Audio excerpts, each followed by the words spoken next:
Hello dear traders, welcome to InstaForex TV channel. You are watching a weekly link up with me, Kate Stichina.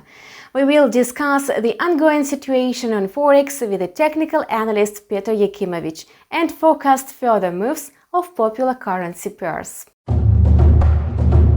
The US dollar is going to end this week in a red zone. As expected, the fight for the American president post has turned to be heated. The votes sent by post are still being counted, so the winner has not been announced yet.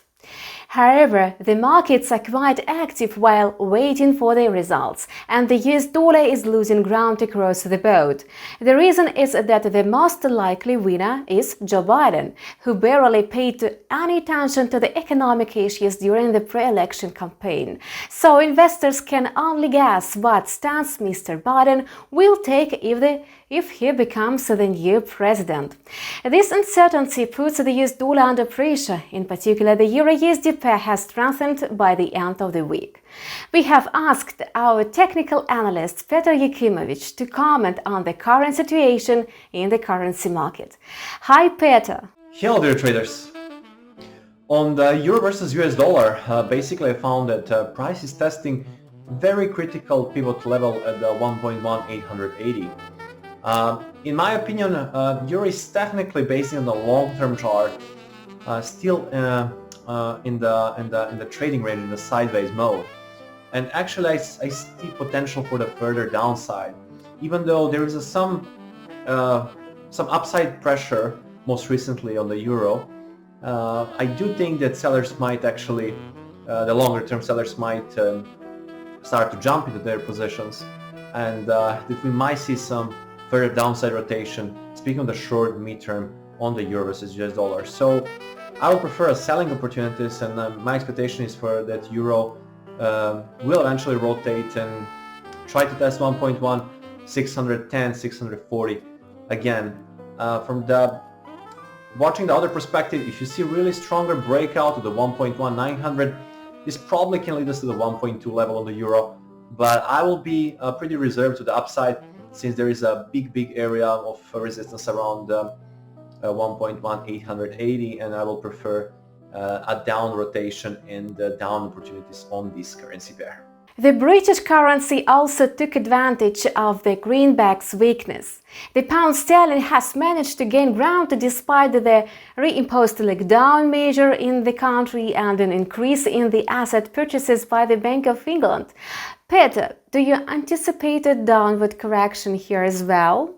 On the British pound versus US dollar, is pretty similar situation like on the euro versus US dollar. So the key resistance pivot is set at the 1.3175, and this will be the key level. From my perspective, the upside, the stronger upside break can lead us to the 1.3400 zone, but the rejection and potential downside rotation can lead us to the 1.2840 level. So I will still be reserved as well on this one, and watch for that key pivot level at the 1.3175 and see the price action around it. Again, stronger rejection of this resistance might lead us to 1.2840. The bigger breakout and stronger upside continuation can lead us to the 1.3400 level. So pay attention on this key pivot level for which can define the further direction on this currency pair. Peter, and what do you think about the dynamic of gold prices? On the gold, what I found basically is that gold is still in the strong sideways range. So there is a strong balancing process on the gold. Most recently we got some upside momentum similar like to the euro and the pound. But it doesn't mean that we'll necessarily see this bigger upbreak. We are far away from that, so this might be the beginning, but it still didn't see that in front of chart. So I really need to see the stronger upside break of eventually 1,935 or eventually break of 1,944 to the upside in order to confirm eventual test, for example, of 1,973 area, which is the upside target. But if I don't see the stronger upside break and it's really the price will get away from the multi-week balance on the gold, there's a still chance the price can rotate down towards the 1,862 level. So I will be I'm pretty neutral on this one, but we'll watch definitely carefully that resistance level to the 1935 and the 1944 on the gold to define the further direction, and basically watch price action around this very critical pivot level for the gold. Thank you, Peter, for your trading recommendations. See you next week. And you have watched the Linkup on InstaForex TV channel with me, Kate Stichina, and Peter Yakimovic, technical analyst of InstaForex office. We wish you always profitable trading. See you soon.